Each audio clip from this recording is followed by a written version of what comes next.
This is a Galactic Network podcast.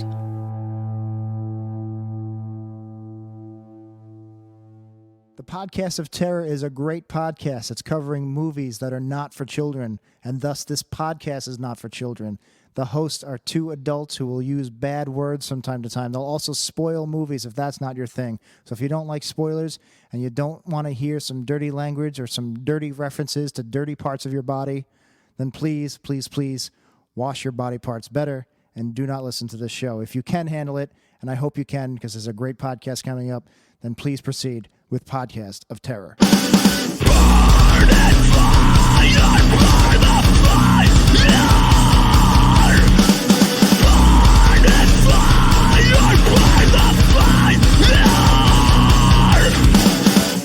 Very specific music. Yeah. You listen to music that I don't normally listen to. Yeah. In listening to Cast and Furious, you and Matt seem to connect a lot more on music than you and I do, which is fine. You know, it's not one of those things that, like, it doesn't affect us. But Right. I miss that what you had with Rounds and Breakdowns. Oh, yeah. For old pot listeners, is that you would bring music to that. Yeah. And so I know this is not that show, but I do kind of think that the kind of music that you enjoy is also the kind of music, and excuse me, I'm chewing on a cough drop, is also the kind of music that a lot of horror fans enjoy. Yeah. I don't know what the logistics would be because we publish to YouTube. Because we don't have any sponsors, I don't think the podcast itself would suffer from it. No. But it would be... I'm kind of like thinking, what if you did an introduction of a band or something that you like at the end of the show and kind of like do that as the closeout? So because we don't monetize, I don't know if it would matter.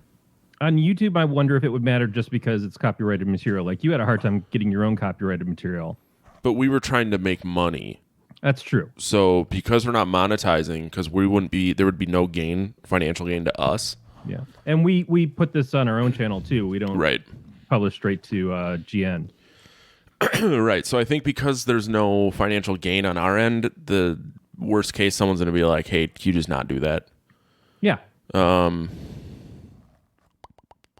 Yeah, because what we tried to do with Rounds and Breakdowns was more like find unheard of local bands, and that's fucking difficult. Oh, I'm sure. And it doesn't have to just be that, but I figure that there's a lot that you can bring to it. Just like you've been bringing the local wrestling stuff to it.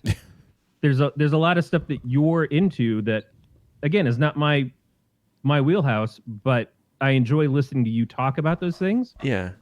And if it's a way to kind of like spread, I'm not going to say spread hate. I thought you were. I thought that's what I played. I played it in my head. Mm-hmm. But to get that stuff out there, you know. Yeah. Local bands especially, but so just in general. Yeah. No. I agree. So I did start recording, but so if you're listening to this, email us pod@gncast.com. Let us know if that's something you might be interested in, or if you're in a band. Something like that. But yeah, I don't think it would be difficult. It doesn't necessarily, like, now I'm in more these weird like Facebook groups about helping bands. I could probably get a bunch of music, but the thing is if I'm suggesting it, I want it to be something I like. Right. Do you know what I mean? That's why So I'm not asking you to do anything that you don't. And no, Nate, I'm not saying you are. I'm just, so it's like there. We'll figure something out. like I could definitely suggest bands that I like, but that's gonna really just bother people. I'm wearing my Xanadu shirt, so I didn't even notice that. It's already its own problem. Yeah. But yeah, I just thought that would be. There's something that I think that you bring to that is interesting and is being underserved by the fact that you don't have a show for that outlet anymore. And I don't see why it wouldn't fit here. No, it totally would fit here. Horror and, I don't only listen to heavy music, but horror and heavy music kind of go hand in hand. Yeah, everybody who adds me on Slasher is basically like, I'm a big horror fan, I'm a big metal fan. Yeah. It makes a certain degree of sense. We're all the same kind of insane. What am I? Where the fuck am I? You're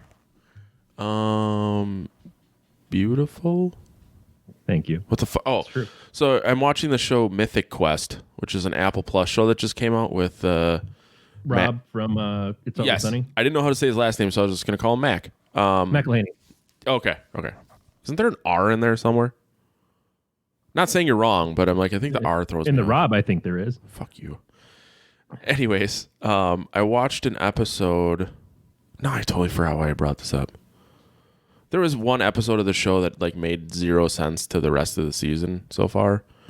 It's very confusing. I forgot. So is this your first foray into the Apple Plus? No. Or Apple TV? so you watch some of their other shows that they've got? Yeah, we watched Servant, the entire first season of Servant. That's the M. Night? Yes. How was that? It was not bad. It was a little weird. Like Ron Weasley's in it. I like Ron Weasley. Yeah, but with like a really... I don't want to say bad, because his accent was pretty fucking good. But it was like an American accent. And it was just really hard to take him serious where, he's in like this thriller type series as not Ron Weasley. He's made some really interesting choices. I mean, so is Harry. Yeah. And it's terrible that we're not using their real names. But I think you get who we're talking about. Yeah. They both made really interesting choices in the stuff they've done since those movies. And I enjoy them both in the stuff that I've seen them in. He was in the ABC Murders, which was a Hercule Poirot mystery miniseries that I think was on PBS in America, but I'd seen it on Amazon Prime, and he was the inspector at Scotland Yard that was kind of like a Nemesis 2, but gradually grew to respect Poirot. I cannot speak that French shit. And it was Malkovich. It was John Malkovich was playing Poirot in that. So, yeah, and he was good. But he's done some other cool, weird stuff. Sometimes he plays a goof. I enjoy him a lot. So, yeah, I would probably be more likely to check that out because of his involvement. Yeah, I mean, like the second, I think they announced, or it's heavily rumored that there's going to be a second season, which is exciting to me, I guess. Good. That's a good sign that you're interested in seeing more of it. Well, I also know that they got sued, or they were trying to be sued by someone who had a TV show that said that they ripped it off. Yeah. Yeah, I think I remember reading something about that. By someone who had yeah. Sorry, the chat didn't come up. It says it's disabled, so I went to open the live video and I wasn't quick enough to mute it. That's all right. In case you heard me twice. So because I bet Beatmaster's in here and I missed the whole music conversation with him. So he thinks that copyrighted music can get blocked even if it's monetized. Demonetized. Yeah. Yeah, that's what I worried about. And it's not surprising at all. And that's what I want to avoid it, but I don't care. I don't really give a shit. Or we just talk about it. Yeah, but I feel like well, you can play. Just let it be the play out. Like when you do the edits at the end of the show, just we talk about it as we say our goodbyes. Yeah. Then you when you edit this thing together that I know you spend 15, 16 hours on every week. Yeah. That you throw the song on the edits for just the listenership. We could do that too. YouTube gets screwed, which is usually just what happens to people who publish to YouTube. Yeah, but the number of people, I think people listen to this. They don't really, like, the only people that watch it are like Beat and Eric, like the same people that are normally there. Yeah. And I think if they really wanted to hear the song, they would go listen to the episode anyways. So I don't feel like we're going to be really losing. No, I feel that way as well. Yeah. So, and it's we got to play YouTube's rules to publish to YouTube. But I guess you could always, if the bands have a Bandcamp or something like that, you could put a link in the notes. Yeah, very easily. Yeah. Adding another 4.5, Yeah. 5 hours to your very busy schedule. Certain bands always block Rick Beato and the other musicians, other music reviewers on YouTube get hit with those all the time. Yeah, I don't. It's like such a weird fucking slippery slope. Like YouTube's a fucked up place, man. Yeah. It's well, no. I mean, yes, it is. Their rules are very arbitrary and change a lot, and for weird reasons they don't explain well, and they don't have a direct line open for most of their creatorship. Every once in a while, you get somebody who gets some cool sponsorship by them, and they can get the ins and outs, but then they get screwed over too, and then they go over to Twitch or Mixer or whatever else. But it is copyright material is on the internet is a tough business to be in. Yeah. You know, when things seem like, oh, this is really advantageous. You know, Taylor Swift's got all these listeners on Spotify, and Taylor Swift's like, yeah, I get dick all from Spotify, so I don't want Spotify to have it. And then a few months later, she's like, oh, Spotify's made me this great deal, so I love being on Spotify now. But it's still like this, it's just as closed off to the normal person as anybody else because, yeah, you can get your stuff on there, but you can't necessarily get listenership just from discovery, and you don't get actual money from it in the way that you used to. It's fucked with YouTube ads and everything else getting really screwed up because people like the game the system. Mm-hmm. And if you have unclear arbitrary rules and a system that is just begging to be gamed, then that's going to happen all the time. And it's going to make it harder and harder for people to actually make a business out of it. So you should always have your own place. But as fans, the best thing you can do is offer up like, hey, I like this thing. You should check out this thing. As a review show, we kind of are doing that, except we also will say when things suck. Yeah, we had this conversation yesterday at practice. He quit our band now, but JR came to hang out, and he's a Browns fan. We live in Wisconsin. So he already likes things that suck. Yes. He's a fucking I just terrible person. Where you're going. No, not at all. But he was so it's hard for him to see a lot of the Browns games because they'll play the Packers if the Packers are on at the same time. So he would call and try to get NFL Sunday Ticket. But to get NFL Sunday Ticket, you have to have DirecTV come out and explicitly write a letter saying that you are unable to get DirecTV for whatever reason. Then the NFL will sell you a $350 streaming package for the season. And I'm like, that's so fucking expensive. Like, make it $20-$25 a month. You're still paying. So say you have it preseason through the Super Bowl, that's 8 months. So $150, $200, something like that. Like, I bet you would get a lot more people, especially with people who are cutting the cord and shit. It's like, because half the reason of entry of sports is ridiculously high. Like, look how much it costs to do a pay-per-view event for WWE. Oh my god, that's 10 until they got their own system. Yes.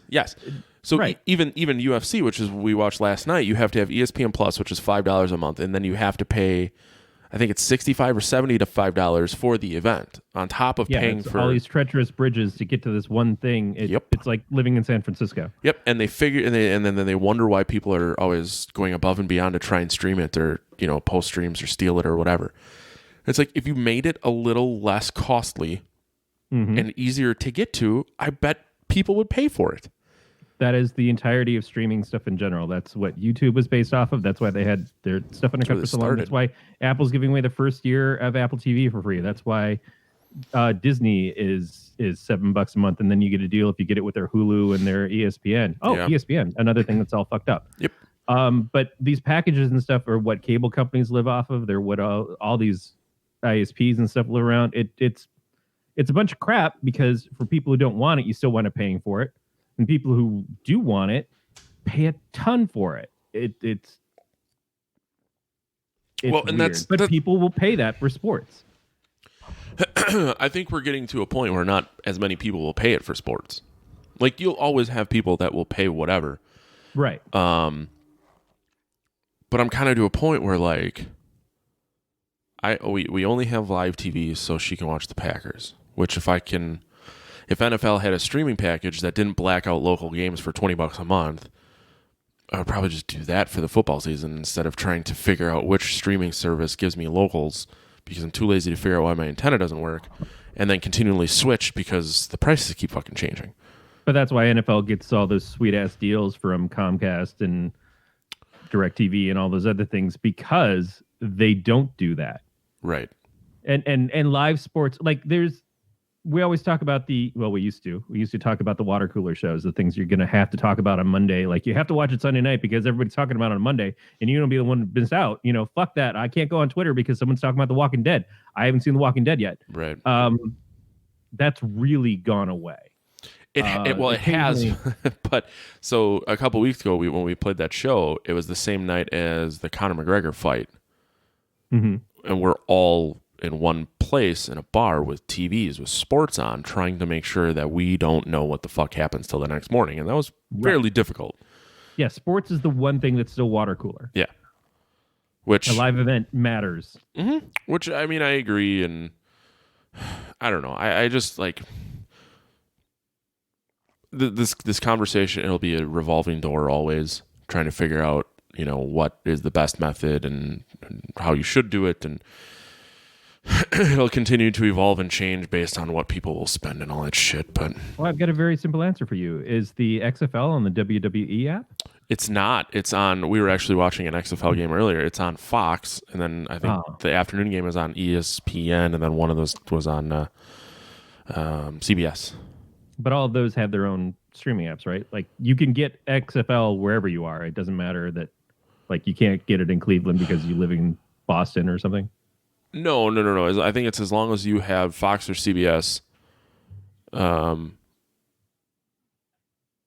long as you have Fox or CBS, like live TV, you're fine. Like, you can watch it. Same with ESPN. It did just sound like a better reason to support local. No, I agree. Feel better beat said he's getting dizzy. He's going to bed. It is also like he was feeling sick over the weekend. 2 a.m. or something. That shit's going around. Yes. It's hitting here again, and I'm like, I fucking hated it the last time. It wasn't that long ago, and I've never felt recovered. But now here's swipe number 2. Yeah, there's the guy sitting next to at work. Like, one of his kids is always sick, so I just expect him to never come to work. You just pearl him as he walks in. You make him sit in a bunny suit. He probably would if I asked him to. Bunny suits are what they call the hazmat suits, hazmat style suits in factories and stuff. At least I never people knew I that. know who work in factories. I just assumed you were making a joke about dressing up as a rabbit. I mean, I would never joke about that. That's too hot. Wow. Hey, Matt. Yes. What are you scared of this week? The fucking weather. The fucking weather. Yeah, I don't blame you. Well, I mean, it was last weekend. It was 45, and today it's 20 degrees, and I think we got 10 inches of snow, which is now coming your way. Yeah, we've got this shit where it's like, it doesn't matter. It stays in this range between 20 and 40, but you'll see days where it's like 28 degrees and it's not cold enough to snow, and then it's 38 degrees and it's snowing like fucking crazy. And there's no rhyme or reason to it, and it's just back and forth. And the days is like, hey, it's not supposed to snow today, and you look outside, what the fuck is this? Yeah, I mean, it is. Yeah. It is that time of year. It is still it's almost mid-February for us. I don't think you're truly out of the woods until like mid-March, but I was excited. I was like, I feel like we've turned a corner. Fucking groundhog was on our side for a second there. Well, and he may still be. Yeah, I would be fine if it's like 45 degrees until June. As long as it doesn't fucking snow and the snow eventually melts. I mean, we know that's fucking up our planet, but still, I got to drive to work. Yeah, I know. Like, I got shit to do. God damn you, polar bears. I understand your plight, but my commute is already 45 minutes. I don't want to make that an hour and a half. I couldn't watch my boyfriend wrestle today because of the fucking snow. But, yeah, that's a harsh mistress. Ooh, my echo keeps picking up when I say weird things. But it is what it is. Like, even he said his drive there sucked, and it's like a half, probably about 35 minutes for me on a good day. Mm-hmm. So I was looking at probably hour 15, and my dogs are barking. And your dogs are barking. Yep. So it is what it is. It's time of year. Nothing new. Yep. I'm afraid of. I didn't ask you yet. I know, but I don't wait for you. Corey, what are you afraid of? Oh, yeah. I think I know how my wife's going to kill me. Oh shit! Go on. This sweet, wonderful woman, my wife Erin, I love very, very dearly, and who I've been with for over 20 years. You think is about to kill you? Okay. I know she's going to kill me. Don't let me paint a picture of her that's too flattering, because that sweet, wonderful girl who's sitting downstairs on the couch bed I made her, watching Anna Green Gables so that she can like weather this earache that she's had for the last couple of days, is plotting my death. And I know that because I'm way too valuable dead, and because there's too many suitors who want my wife. And I'm okay with that. I'm okay with it, but I want to know how it's going to happen. And there are little things that I pick up on. So one thing that I figured out this weekend is that I'm a bagel person, and I'm a Lender's Bagels person, because they were just always available to me as a kid. You know, I don't live in like New York or wherever. And I have for the last year or so, like we stock up on bagels and we forget that we have bagels and we don't eat the bagels and the cream cheese is bad or whatever else. But I keep looking at the bagel packaging and like, why doesn't this have an expiration date? Like there's a freshness date on bread.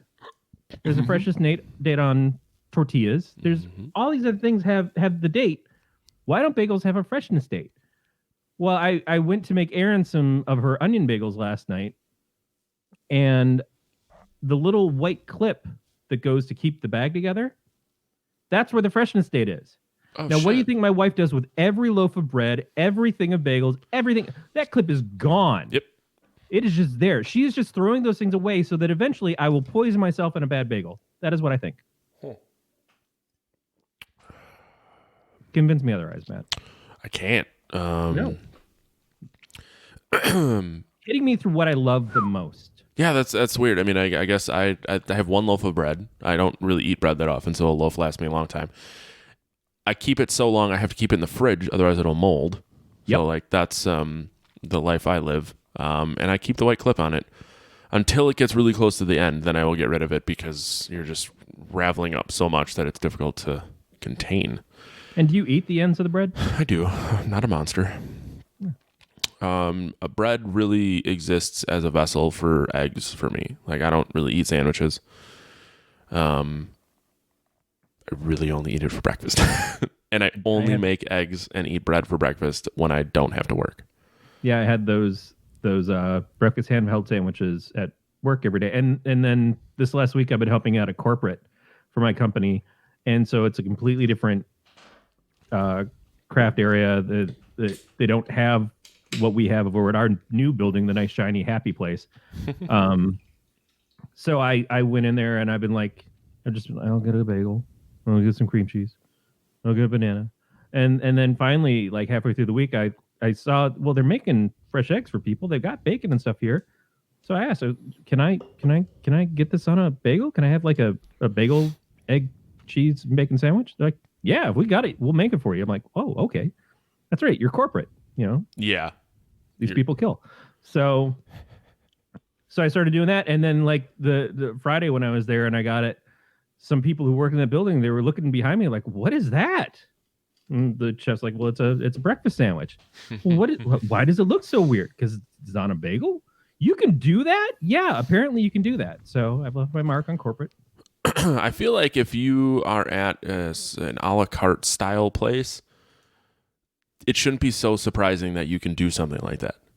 Yeah, but at my last job, one of the people we work with, Tom, would always say, well, they've got all the ingredients. They can make it. Like, yeah, right. But we're at the Taco Bell. They're not going to make a flambe of whatever. Like, they'll accidentally burn something, but they're not making stuff just for you. Like, yes, they've got something that is appearance is similar to hamburger, but at the same time, the Taco Bell / KFC that I used to go to, I used to have them take the barbecue chicken and do it in a wrap.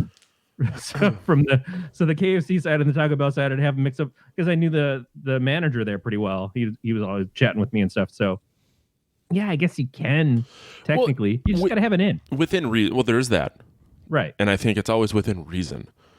Like, I'm not going to go to a steak restaurant that also has chicken on the menu and be like, hey, can you just make me a sandwich that consists of 2 steaks and then chicken in the middle? Right. Like, that's really obnoxious, but say you're at or awesome. No, I mean it sounds fucking terrific, but say you're at Chili's, and I've done this there, and there was like a chicken entree or something, and like the sides were mashed potatoes and rice, and I'm like, well, can I just get like broccoli? So I just want chicken and broccoli. Like, you have broccoli, just substitute broccoli. And they're like, there's going to be an upcharge. I said, I don't fucking care. An Give me upcharge broccoli. for broccoli. Yep. Probably because it's the only fresh thing on their menu. Yeah, probably. So, like stuff like that makes a little more sense than, like you said, going to Taco Bell and being like, hey, can you make me an omelet with taco meat? Yeah, well, the things with like a Taco Bell establishment or a McDonald's is you kind of have to wonder how they're going to ring it up. But then you hear all things like the McGangbangs and other secret menu stuff. They can ring it up. They know. Oh, yeah. As long as they get to charge you more, they don't give a shit. No. Yeah. They don't give a fuck. They'll make up a price. So the consistency is what's important. Is when you go there one day and it's $4.35 and the next day it's $5.72. Sounds like this has happened to you? No, but I'm just saying that's the question: is will there be a consistency of it? So speaking of Taco Bell, oh yeah, they got some new items. I was giving you your lead in. It is February, which means Taco Bell has new items. They have released the buffalo chicken nacho fries, which you can get your paws on for $2.99. They also have the buffalo chicken nacho fries burrito, also $2.99. Looks like nacho fries are back too. Other than that, still got that cheesy nacho gordita fries are crunch. back. And a cheesy gordita crunch box. Apparently the $5 box no longer exists. It's $5.99. Whatever. I love Taco Bell. That's been your Taco Bell minute. They've been advertising the hell out of their big nacho platter and having people fight over it. Yeah. I don't get that. I do like the idea of nachos wrapped up in a burrito. So it's yeah. One thing of nachos is the delivery system is very hard. And I'm not a nacho sharing person. Like my wife gets a lot of special treatment because again, she's gonna murder me. Mm-hmm. But like the sitting around at a dive bar with their nacho platter and sharing with 6 people. No, I have quirks. I have hang-ups. That's hitting on all levels of nuh-uh. There was a place, it's reopened again, but it was a music venue called the Metal Grill in Cudahy, which is a suburb of Milwaukee. But they served their nachos and it was served on a tortilla. So it was like a pan with like a massive tortilla and then the nachos were built on top. Okay. So when you get to the bottom, you just roll the tortilla up. Yeah. It was fucking genius. It was so genius. And they were really good too, because it was like the shit you'd make at home where you just like throw a bunch of chips on a plate and then cheese and you melt it. And it's like kind of crunchy because you melted a little too much in one spot. The ice cream cone is like the best example of that. Of like, here's this delivery system so you can carry this around with you, but also you eat the delivery system. That's great. Yeah. It's also akin to birth. I like that. I like to my snack at night is I'll get a thing of Nutty Bars, and then I'll get a paper plate and put a little dab of peanut butter on it. So I dip the Nutty Bars into the fresh peanut butter. Okay. Because I'm classy. Yeah. But if that paper plate was instead made of chocolate, and I got to eat the plate after, then I'm just tripling down. That's great. That's a good idea. I think it's all about being efficient. I think it's all about being fat. Just nobody likes being skinny. We so it's like not a happy life. No, not at all. It's weird. So we practiced yesterday and then made a bunch of food and drank a bunch and watched the UFC fight. And it's like this running joke that I bring casseroles because like when we started doing it, I'm like, well, what do you want me to bring? And Nate, who's our singer, was like, I don't know, bring a fucking casserole. So I did. So I brought like cheesy potatoes. Yeah, so like I stepped it up where I mixed in like the Munchies snack mix with the potato chips. I don't know if you felt my pulpit shifted because the wood pushed it forward. Like the lighting drastically changed. Something happened over there. And then to up the game, or up the ante, I smoked cheese. Like I made a cheese sauce, smoked it, and then made macaroni and cheese, and sprinkled it with pork rinds.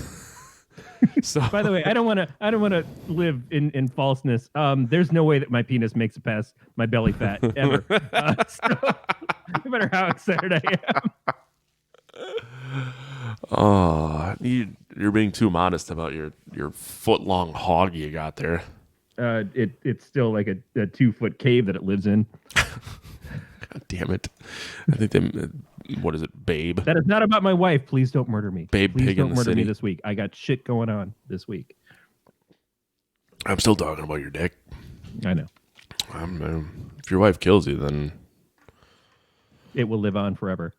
oh, I was just gonna say I'll be on my way over. We will plunge it into the waters, and the lady in the lake will take care of it, and then one day she'll bear it forth to the new king of England. Cleanse yourself in the waters of Lake Minnetonka. Yeah. Take Corey Shaft and be king of all Britons. Which is funny because I'm not even British. It took a weird turn. Yeah. Speaking of weird turns. Speaking of weird turns, this movie we watched this week was called Freak. So I had never heard of this movie before, and then How did you discover this? that's where I'm going. Previous guest / my wrestling boyfriend Randy is like, "Hey man, can you get your hands on this? I'd like to watch it."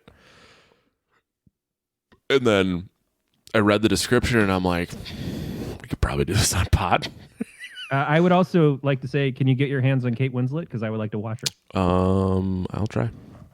See if I can kidnap her. But yeah, so he wanted it. That's how I first learned about it, and I forgot. I didn't like. I knew when I first looked it up that Alex Winter was in it, and Randy Quaid, and Mr. T, and Brooke Shields.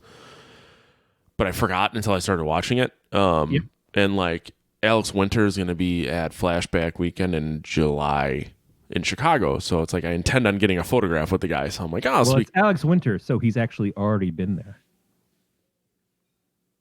That's a Bill and Ted's reference. Oh, Everything's Alex Winter is Time Machine. I need to rewatch. You have those. no idea what I'm talking about. Have you No. seen Bill and Ted? Yes, I have, and that's Okay. why I'm like, I got to rewatch them because it's not ringing a bell. It's my favorite line is "String things are afoot at the Circle K." Yeah. Yep. Sorry, That's okay. I'm using Yeah, my I computer do wanna screen to say see if it's still snowing. Oh, it's just blowing. Okay, It's just... sorry.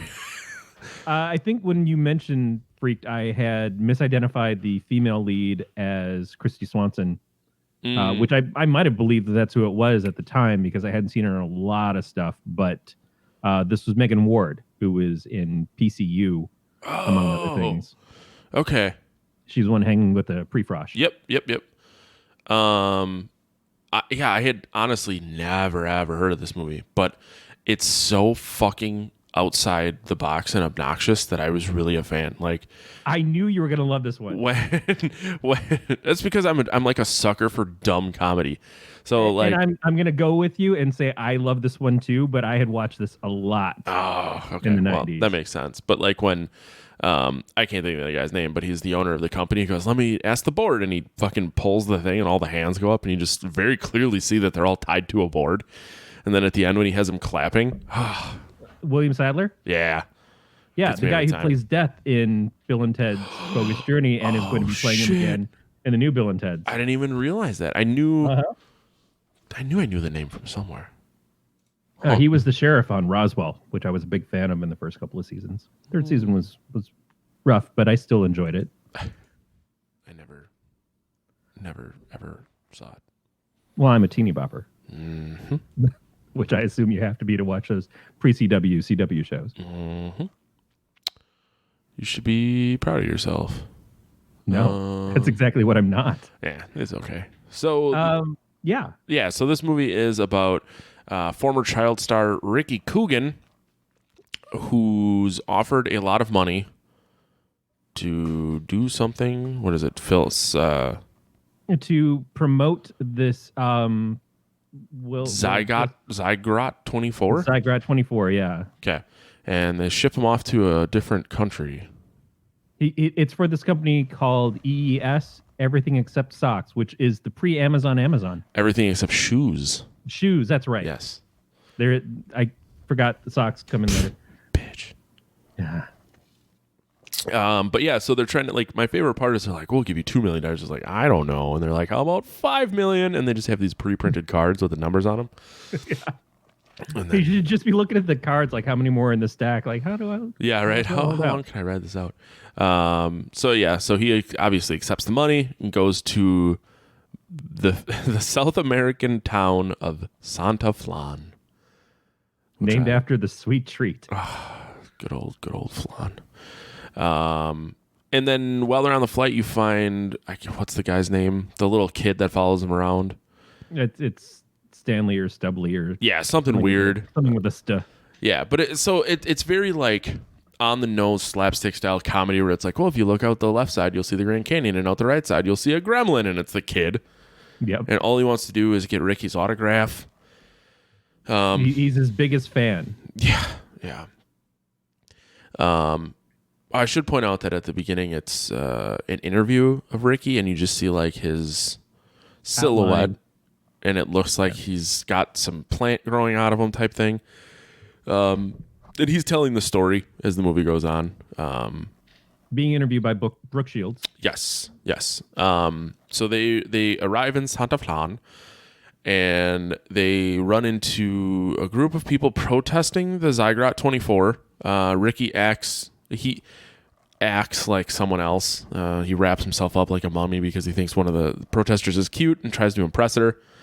And then they begin, I don't know, flirting, courtship. Which is funny because Megan Ward plays one of the people who's getting protested at by the people in PCU. Yep. And there's also there was ties. They have a Parliament P-Funk on the soundtrack for this, who was a big feature in PCU. Mm-hmm. These are things that I'm like, oh, yeah, maybe this is where decisions were made about who's going to be doing these next movies and stuff. That's possible. These probably came out about the same time. Probably pretty close, yeah. Yeah. But it is a statement about what it was like in the 90s. Protesting and college kids was a big thing. It was a huge market. Yeah. Now it's just on Twitter. Yeah. So the two Kanjali, Julie, her name's Julie, thinking that they're environmentalists, like I mentioned, and then she agrees to go on a trip with them. She makes some comment, and then Ricky like rips off his bandages, and then she figures out that it's him. And she said somebody's a better actor. I forget who it was. It was some big name actor too, wasn't it? Yeah. I mean, big again at the time. Yeah. For the time it was, and then he goes, I can act circles around him or something, and whatever. As they're driving, they find Freakland. Mm-hmm. It is Freakland, and she gets like really weird, like very clearly slips off of her seat when she sees Freakland. She's like way into it. Yeah, and Ricky was like, I don't know if we should go down there. But they go down there because Julie wants to, and Ricky just wants to put his penis in her. Fair. Yeah, I mean, let's call a spade a spade. His friend does too, but yeah, they both do. It's gonna end up in a menage a trois. Literally does. I know. Wasn't making it up. Yeah, so that's where they run into Randy Quaid, who plays Scuggs. I think, yeah, Scuggs sounds Scuggs. Right. Okay. And then he wants to show them his special freak show. Yeah. By the way, us not knowing the characters' names or anything is the exact amount of respect that this movie should be shown. I can tell you the actor's name. Like it should be right. Yeah, exactly. I mean, that's pretty good. Yeah. Knowing Randy Quaid, of course, obviously, like you know, a Gru and Zork is something you avoid in a dark space. Randy Quaid. It's a horror story that we're all told as kids. It's not a fable. It's an actual, like, you know, fucking watch your ass. Randy Quaid's around. Is he known for getting after that butt? I would assume he went straight up to Stockholm in Independence Day, right? He just like hit that hole and dove right in and blew it up. That's true. See, he said, "Fuck it, YOLO." Yeah, that was not just a euphemism. That was a warning. I didn't realize who Dog Boy is. Yes, and I didn't want to spoil it for you last time, so I'm both glad that I didn't, and now I'm like very impressed that you didn't realize it while watching it. Yeah. Yeah. So they go to the freak show or whatever, and that's where he meets Dogboy, which is Keanu Reeves, which at the time... first they get turned into freaks. They get turned into freaks first? Yeah, they get in the room. Yeah. The Toad guy is the only one that they've met so far of the freaks. and then Randy Quaid's got them tied down. Yeah, and he slathers them in his intergalactic cum. Yeah, uses the Zygote to merge Julie and the friend who's the elder brother on Blossom. And then he uses a bunch of it on Ricky Coogan, but he only does half of his body because he runs out of it. He runs out of the materials to make him like a full-on freak. I guess he was going to be his masterpiece.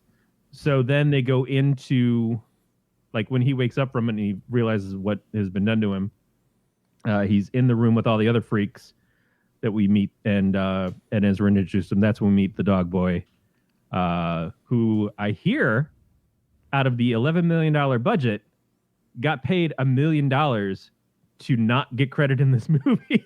Oh, really? Wow. He's not listed in the credits. No, yeah, I had no idea it was even in here. But according to IMDb, he got $1 million to be in the film, and that would be Keanu Reeves. Wow. Good for you, bud. Yeah, and, you know, Keanu's career at that point in time was a different trajectory than what Alex Winter's was. Yeah. Although he was still doing terrible performances in things like Coppola's Dracula. Oh, I was going to say, don't you dare say Johnny Mnemonic. Yeah, not great stuff from Keanu, but he was definitely more popular, and he was on the rise. This is not only pre-Matrix Keanu. This is a pre-Johnny Mnemonic Keanu. So, oh yeah, Johnny Mnemonic came out in 95. PCU came out in 94, by the way. Well, 90. Yeah, April 29th, 1994. This movie is listed as coming out in 94, but was made a couple years before and was kind of shelved and went through a lot of process and stuff because the guy who was into it at Fox got fired when Rupert Murdoch came in and put his own guy in charge. And the new guy's like, oh, I don't think this movie is good at all, and just kept taking budget stuff away. So they had like this whole big thing with the soundtrack of like, was it Iggy Pop or was it? No, it was Henry Rollins, I think, is on there. But the Butthole Surfers were a big part of it because it was supposed to be a movie about the Butthole Surfers at one point. And a bunch of other people were all on it, and they like pulled way back and kept scaling back on it and everything and took away the promotion. So it only got released in 2 theaters in the U.S. and made like $6,000 or maybe 60,000. I don't know. It was not a lot compared to what it needed to do. 29,296. Yeah, so probably worldwide, 60,000. It was. It's one of those things, man. You know, somebody's pet project, and then the guy who likes the project goes away, and suddenly you're in the middle of like, well, what the fuck happens to what I'm doing? Nothing. We'd like it to be nothing. Yeah, it was a super weird movie, but it was supposed to be more serious and more terrifying originally, but I think it got revamped a couple of times and came out of when Alex Winter was doing this weird show on MTV for like a season or so. Yeah. Yes. Huh. And it was all this kind of bizarre, weird ass humor. Which I gotta say, you know, Matt loves this stuff, and as I'm watching, I'm like, oh, Matt's gonna really, really like this. But I enjoyed it a lot in this too, and I think it's just because maybe at the time, I don't know, but there's the part where they're telling the origins of each of the characters and how their tragic backstories are. You know, I came up and I was here to study worms, and then he turned me into a worm man. And Bob Goldthwait was there as like he was a tourist, and then they turned him into a person with a sock puppet for a head. Yeah. But it was actually a hand with a sock under the sock, so he's faking. But then there's the scene where they show the hammer laying on the ground, and its memory flashes back, and it used to be a wrench, and it changes, and everybody's crying like, "Oh, that's so touching." Oh my god, I love that. I'm like, this is so fucking stupid, but it's so good. So fucking stupid. It kind of, at points, reminds me of the movies by Savage Steve Holland, like Better Off Dead. and One Crazy Summer, like the really weird stuff. Like he would just do horrendously funny shit that didn't make any sense in with the rest of the movie, but it all just kind of came together and worked really well. Have you ever seen Better Off Dead? Mm-mm. I'm going to highly recommend that one to you. Really? Not moving for the show, but I highly recommend that to you. What is it about? It's about a guy whose girlfriend breaks up with him, and so he keeps trying to kill himself. Who's in it? Oh, John Cusack's in it. Okay. John Cusack. Okay. And I've never seen it, but I've seen like bits and pieces when it would be on Comedy Central when I was younger. Damn great movie. And Savage Steve Holland is absolutely like one of my, if I was going to make a film, that's someone who would be on my emulation list of like who I'm going to draw inspiration from. Savage Steve did Eek the Cat cartoon series. Yep. Also great. But yeah, so he meets all the freaks, and they put him in the freak show with everybody else, and they all have their little vaudevillian show bits that they do. But he goes against, he's supposed to be wearing like a cave boy outfit, and instead he comes out and he does Shakespeare and impresses everybody in the audience, including one of the people from EES is there, who he thinks is there to rescue him. Mm-hmm. And he goes out and he's like, "Hey man, I'm glad you guys are here. You know, you're going to take care of me." And the guy's like, "No, we're divesting our interest in you. You look like shit." And so he murders the guy and freaks out everybody in the place, and they all go running out. We get a Larry Bud Melman cameo for anybody who used to watch Dave Letterman. See, that's what I love, is that you don't get a lot of the references in this. No, yeah, there's a lot of them I didn't get. It is a film that is of its time so much, not in the same degree as like those scary movie things where they're doing parodies, and the parodies are just for that moment, and then they started doing all the other parody movies that just got worse and worse. And it's like, here's the parody of Britney Spears shaving her head. Like, okay, yeah, general public may remember that, but it is a one fucking moment. And what if she had actually killed herself?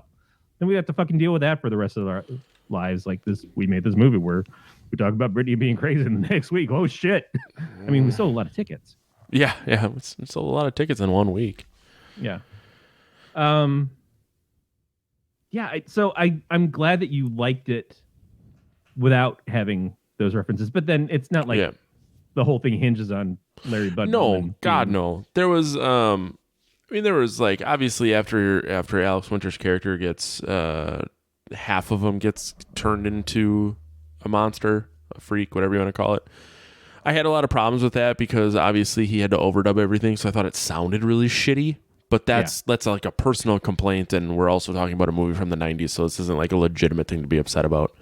And with the budget of what it had, the stuff that they did do was pretty good. Like the two characters merged together was like that. They did a good job with that, all things considered. Like they could have made it a way worse. I think there was the Farley Brothers movie with Matt Damon where he was conjoined twins with I don't remember who. Fuck, I gotta look this up.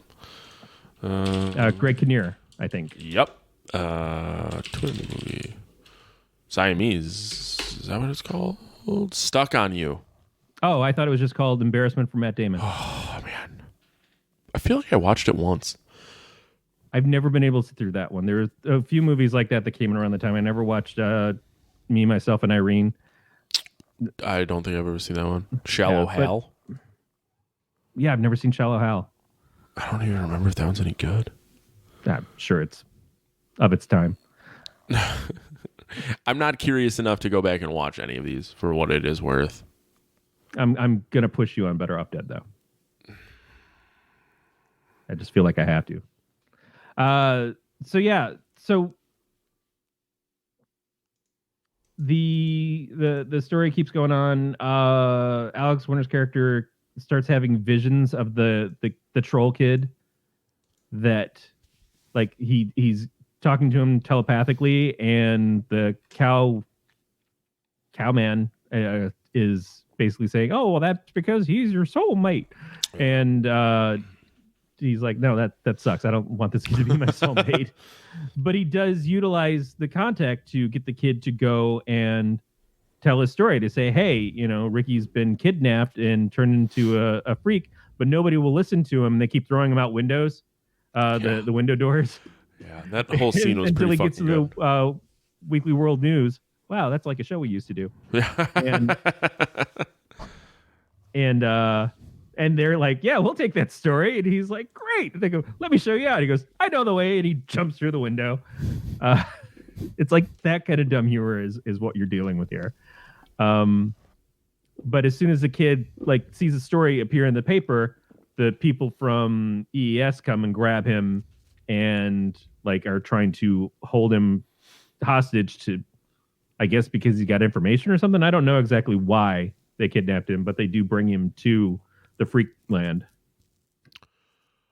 Idiot Box was the name of the TV show that Alice Winter was on? Yes. Sorry, I was trying to find it the whole time and just kept getting sidetracked. I watched The State, which sounds very elitist, but then I also did watch a little bit of The Brothers Grunt, and I don't feel good about it. I think you're making all of this up. The State? The State's fantastic. The State is where a lot of great comedies even now came from. Like Reno 911, most of it, people from The State. It's a TV show or a movie? Both. Are you talking about The State? The State was the show. It was a sketch comedy show on MTV. Thomas Lennon, Kathleen Kenny, a bunch of people who make the films and stuff you like. Okay. Yeah, no. I wanted to make sure I found the right one. It's like, yeah. Oh, that is some prime ass comedy. In fact, there was a moment where Alex Winter was trying to describe the plan of how to get everybody out of there that he came up with, and he talks about breeding sea monkeys and giving them weapons. And I'm pretty sure that was a joke ripped off from The State. Huh. But we'll talk about that another time. Anyway, where are we at? I don't know. The plot is not thick in this. No. The cow told Alex Winter that the gremlin kid is his spirit animal. Yeah. I think that's pretty much where we're at. Yeah. So they bring the kid. So Ricky goes and they break into the place to get. So I guess Randy Quaid's character is going to turn Ricky fully into a monster, and then he'll kill all the other freaks at the show, which should be big business, but you can only do it once. Said Daffy Duck. So they go to steal the stuff and instead turn him into a monster that will kill Randy Quaid, which is what it would take. We all know. Mm-hmm. And in doing that, they lose track of the material that's going to turn him into a monster, but instead he brings back a bag of macaroons. Because that's what he could get. So they try to get the troll kid to go and get the ooze stuff to turn him into the monster. And the kid tries, but instead he gets brought to the show, and they turn the kid into a giant monster, into like the 7 foot tall monster character. And he fights off the Rastafarian eyeballs. I couldn't decide if I loved or hated those guys. Like they were fucking hilarious. They didn't use them a lot, so I think they used them just enough that you can enjoy them. I agree. And then they do get Ricky's character to turn into a full monster as well. So he and the troll kid fight each other as 7 foot tall monsters.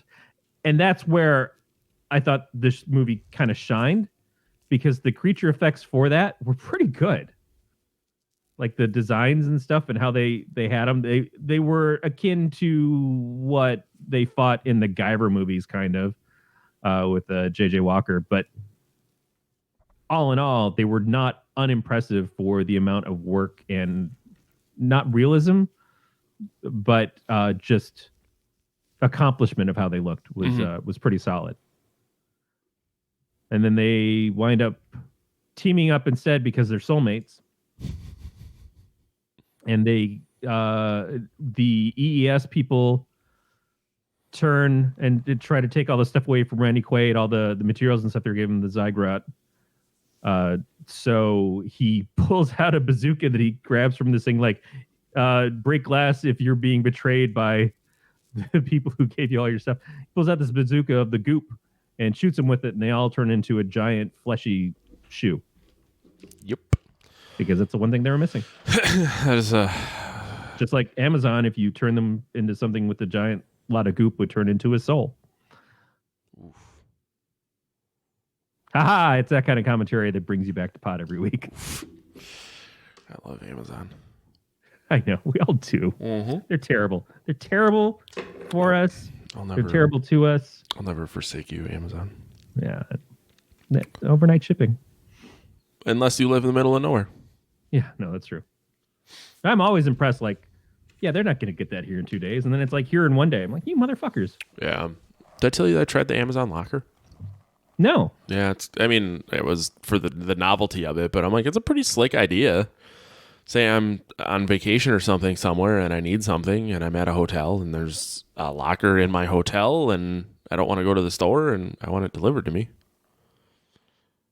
It helps. Yeah. So, I mean, there's definite advantages to it. And, I mean, I get the purpose of it is so your shit doesn't get stolen. You pick it up when you have time or whatever. But, which I will say, if you're really looking to have your shit not get stolen, is live across the street from a restaurant who just watches your stuff all the time on your front porch. There's that. Or live in the middle of nowhere and have 2 cameras on your front porch at all times.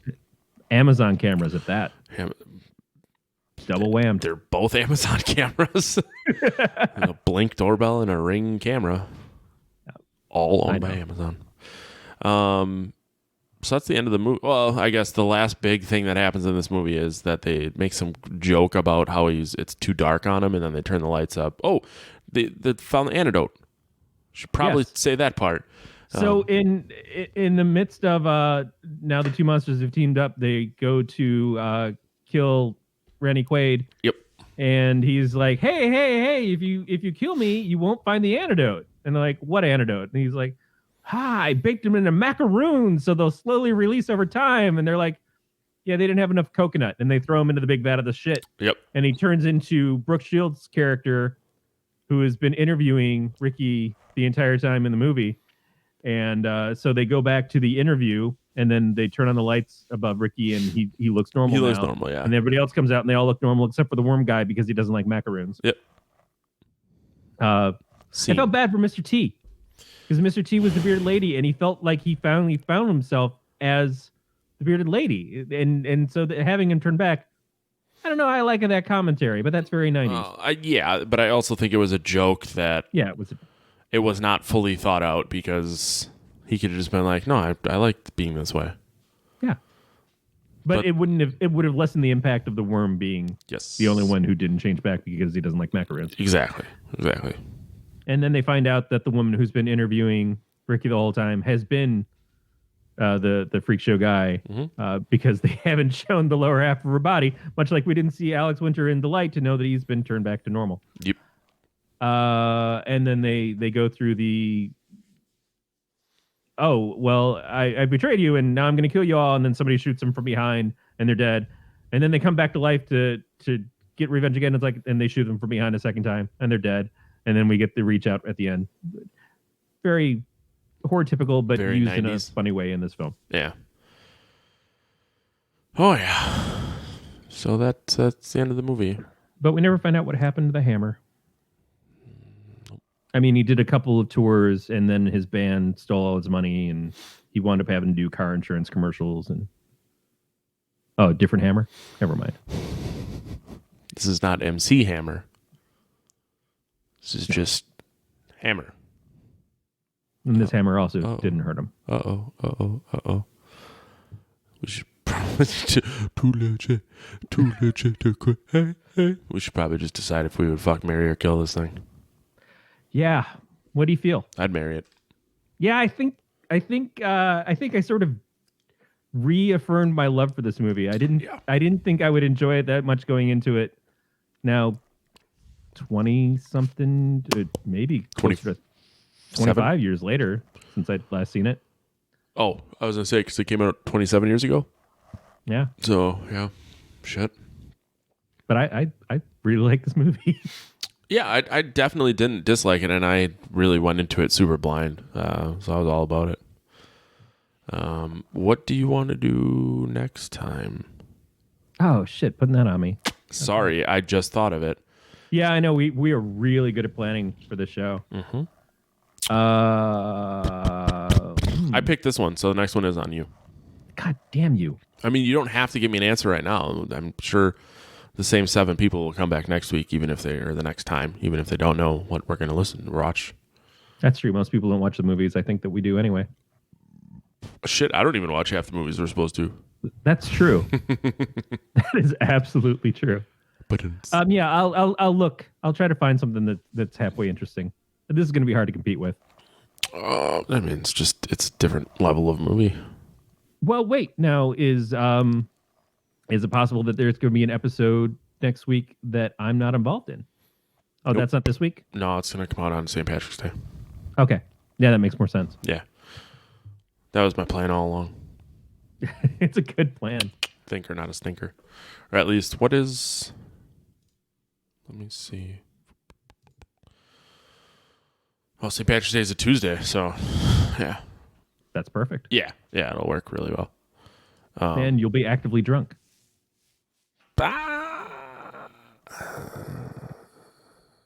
I just assumed because it's a Tuesday. And no, Alyssa's gone for work the week before, and then we're recording the week after. So I don't know why any of that matters. There's a really good chance I'll be drunk.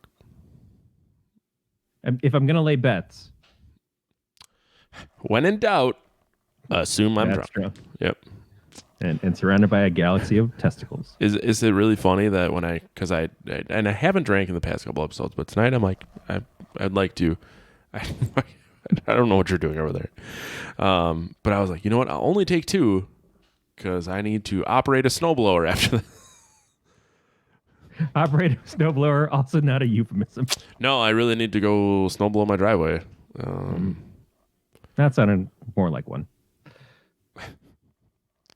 Beat my wife? Is that okay? Better? Is that a better one? That's not a good one. I mean, sounds realistic. No, we were talking about fighting before, and so there's a backstory. I listened to Your Mom's House, which is Tom Segura. What? There's a podcast called Your Mom's House. It's Tom Segura and his wife. Such an awesome it really name for a is. podcast. So Tom Segura also has a podcast with his friend Bert Kreischer. It's called Two Bears, One Cave, which is also a great name. But they were talking about how their friend Ari Shaffir made a comment about Kobe Bryant when he died. And there's all this backlash. So from that stemmed, there was, I think it was 2018, maybe earlier, but there was a UFC fighter called War Machine who beat the shit out of his girlfriend, who was Christy Mack, who's a porn star who ended up killing herself. Oh, shit. Yes. So at the trial, a friend of War Machine's went, and he goes, I do not condone him hitting women, but him and I are very good friends from a long time ago, so I'm here to support him. And last night driving home from practice, our bass player was like, dude, this came up. He goes, I love you, but he goes, if you hit Alyssa to a point where you were in court, he goes, I would not stand by you. So Alyssa and I were talking about this, and she goes, maybe you'll accidentally give me like a black eye once or twice. And I'm like, wait a minute. I'm like, I don't think I could like hit you. Only with my cock. Yeah. If I give you a black eye with my dick, like we're okay. But I'm like, if my fist created a black eye on your face, like that, something is wrong. But then I thought about all the times where like I violently roll over in the middle of the night and like hit her in the face. Like I've done that, but it's never resulted in a black eye. But I've like accidentally hit her in the face. Yeah, that's a different feel. That's something of like at this point in time, she knows the risks getting into bed with you. Aaron and I have had a conversation similarly where Aaron's a walking bruise. Aaron just is always bumping into shit. She bumped into shit like 9 times last week when she was trying to clean, which I think she does on purpose so she won't clean. But she is like, if there's a doorknob or a foot for a table or just a wall, she's just going to bang into it 1,000 times. So she made some joke about like, I'm going to just tell people that you beat me. I'm like, people would never fucking believe it because you are just always bumping into shit. They know you've ruined the capability of like ever pointing anything at me. We could be out in the middle of the street. I could be standing above you with my fist raised and people would go, huh, walking into the door, right? Because they fucking know you. They fucking know. That's awesome. I would never, ever intentionally hurt my wife or anybody. I'm like really weird. Like I had a conversation with Jack's friend Hillary because she caught a mouse recently, and I talked about how Christmas before last when we had mice in our new house, and so I got a humane trap and that had peanut butter in it, and I kept catching mice in the middle of the night and then driving them 20 minutes away to release them into the woods far from my house. When you said there was peanut butter in there, I assumed you kept catching your dick. Yeah, no, sometimes. My trap was my dick. Fuck the peanut butter. So, lots of peanut butter. it was supposed to be creamy, but it always comes out crunchy. So, anyway, so like 3 mice, like through the night. It might have been like 2 nights before Christmas, and then the next day, essentially, it might have been like 2 days later, is when we found Bean in our backyard. Oh, nice. It's kind of like the little reward for I could not kill the mice. I had a problem. We had a rat in our garage back in California, and I really fought with getting a trap that was going to kill the rat. I had a real problem with it, but I did it because I felt like rats might carry diseases. I had cats. I had my wife. We all used the garage. The cats didn't, but me and wife didn't.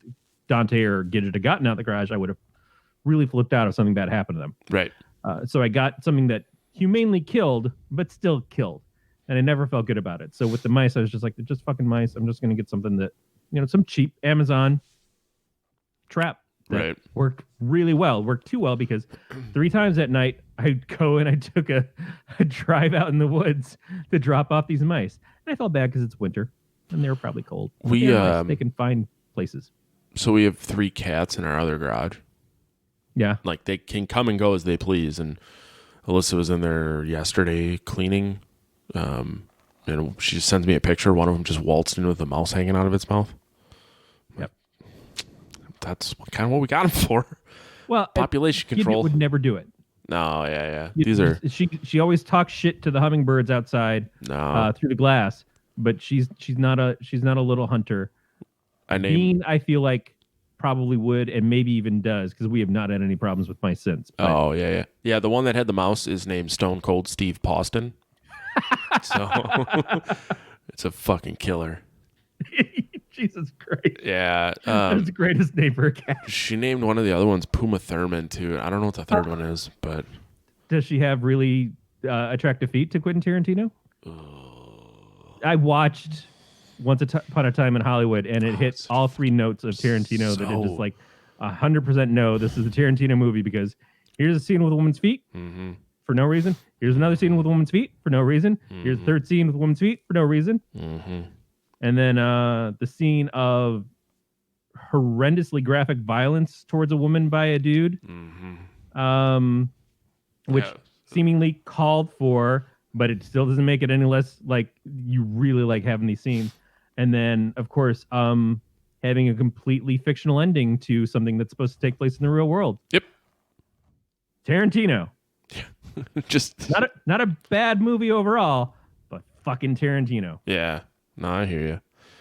I didn't care for the movie, but it was fine. It wasn't brilliant. No. And it really underwhelmed in how it ended. All things considered, it's just like, wow, fucking cheap, stupid ass.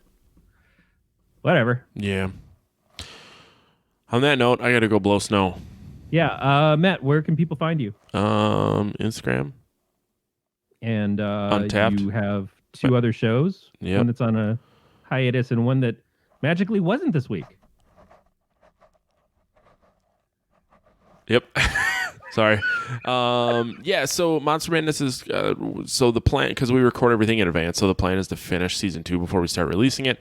Erica and Dan do 100% of the editing on that one, and I know that life got in the way, so season 2's release got a little delayed, and I fucking literally am like, dude, I don't whatever. I don't care. So we've still actively been recording it. And then when we're almost done with season 2, we're going to start releasing it. So I think early March, it's going to start coming back out again. But it's not gone. It's not gone. It's just, it took a little longer for season 2 to come out. Cast and the Furious, Matt and I did it's called Fast and Furious, so Fast 4 earlier this week. I'm hoping we're going to get back on like the once a month schedule. I know he's going to be traveling less this year, but we are trying to do a live show somewhere in That's really cool. The state of Indiana, in the city of Indianapolis. I need to reach back out to the proprietor of the location and just see what's going on with that. But yeah, other than that, where can people find you? In their bushes. I'm on the Slasher app as Captain Temerity. My wife is doing designs for the T-shirt contest they have going on over there. Oh, I nice. do this show, and I do another podcast that if you are named Levi Krause, you listen to. Is And Elsner's that's it. back? I'm doing a podcast for one person. Is Elsner's back? No, So what's the other podcast? it's a podcast specifically for Levi. I've done 2 episodes, and let me tell you about doing a podcast What? for one person, for a one-person audience. It's probably really hard. I retained 100% of my audience from episode 2 to episode 1. Okay. It's amazing. So- I received fan mail. I received fan art. It's really easy if I decide to get an advertiser to target my audience. Mm-hmm. This is the way of the future. Is that we already do the show for like 7 people, You're right. and if we lose one, we steal it. If you lose your one audience member for a podcast that is only for that one person, you can look at it as I only lost one person, or you can just not do the show anymore and you're okay, and you can just go on and like pick your next target. Oh my god, I have a lot of questions and not enough time to ask them. Why? It would be explained if you watch the podcast. And that's the thing. Am I able to watch it even though it is specifically for one person that is not me? At this point in time, it is only for one person. So how the fuck? This is that fucking episode of South Park where Cartman buys the goddamn the amusement park and no one can get in because I'm Because it's feeling. Cartman's amusement park. So here's the thing. How many times have I pitched Elts Nerds? Do you think any of our listeners went over to Elts Nerds? No, fuck no, they didn't. Brandon did. Brandon was the one. Brandon was my one person. Levi said, Corey will do anything to not talk on the phone with me. Why won't you just be this man's friend? Like, it sounds like he just wants to hang out with you and you want nothing to do with him. Levi's the one friend that I've actually hung out with in Michigan twice. So, but he is the one who also makes all the effort. No, I'm Levi and I have been working. Let me rephrase. I came up with a comic idea about 15 or so years ago that I wrote a couple of scripts for Levi for, that much like doing a show with Matt Vincent, life got in the way. Yeah, right. And we're trying to get back to it now. And you're responding to all of his questions in podcast format? I am reading him the scripts. Oh, okay. And That's a little. I am also going over the inspiration and the stories behind the podcast and exploring the stuff because it's 15 years ago. I need to take a look at these scripts and figure out if they still work for me as the writer or not. And so in doing this, it gives me the chance to explore and to help come up with where things are going to go after the 2 issues that I've written, because we'd like there to be more of it. So it was just something that I know Levi watches videos on YouTube as he draws. I'll do a podcast for Levi. And eventually I may release it as a kind of like bonus material for the comics. Oh, yeah, fair if enough. and when they come out. Yeah, fair enough. For an audience of upwards of 4 3 people. Ooh, whoa. Reach for the stars. Set that bar real high. Yeah. But man, I got to tell you, doing a podcast for one person, it really is kind of just the perfect situation. Right. Because a lot of times you do podcasts and you don't know who your audience is. We've had those discussions over the past 4.5 years. Yep. We're always surprised when somebody shows up and like, oh, I listen to your show. The fuck you do? Yeah, like what? Really? Someone does? What? All right. Sometimes I just get mad and curses out on Twitter, but that's what Twitter's That happened one time. But it was so good. Oh, it really was, and I still will never ever get over it, and I fucking do not like that person at all. But if you did a show just for her, and it was just you, I saw the pictures that she posted on the internet. It would be very weird. Yeah. Probably just me farting on a snare drum for an hour. So how's your band doing? Drum, man. Good. We're writing music, and it's fucking super difficult. But being creative is hard. It's not easy. We're recording March 26th for 5 days. Hope to have the second EP out by June. Excellent. Yeah, so I gotta try. And of course, you'll be drunk. I will stay sober until my drum tracks are done, and then everyone can deal with me. And you know, if it worked for Tommy Lee. Well, let me tell you this. The one good thing about being the drummer is the fact that you're done first. So, like, there is no sitting around and waiting and, like, you know what? I know that I am the first thing to get done. And that they never come back to you and say, hey, can you redo this track because we went in another direction? No. So when we went in the last... You still got to be the base of what everything else is built on. Well, so we the first time around, every song was done before we recorded. This time we're kind of a little different. Like, but we'll still have everything hammered out and like practiced before we get there. So there's no like, we're changing parts around in the studio. That won't be the case. So it's just, hey, play each song 7 times, and then in the studio they do studio magic and piece the best parts together, and then that's how they make the track. And so the last time, like after the second day, I was done. It was just like two half days of playing the drums nonstop. I bet you smelled glorious. I mean, I did go home, so I showered, but yeah, it's just, I don't exactly. But I've smelled you when you showered, and you still smell glorious. So. I don't exactly have like the easiest drum parts in the world. So playing a song 3 times in a row, like without a break, it's not easy. But it is what it is. Yeah, Matt wants us to come play. You don't have one of those magic pedals that does like the double bass for you? I do have a double bass pedal, but I still have to do it. It doesn't do itself. Like so you do it, and it sounds like a quad bass pedal. They have one of those. I'm sure they do. They do. It's very strange, but whatever. I'm not in a fucking death metal band, so I don't need to know how to play double stroke bass drum, which I'm sure 0 people who listen to this show know what I'm talking about. But I really got to go blow snow. You do. Up my nose. Doing cocaine. Not really. I'm kidding. Wow. You're Prank. making way too much money. Levi, let me know when I can do a podcast. Sponsorship from your other shows. Oh, I see none of that. That benefits one person, and that person is not me. Now I hear ads on your other podcast.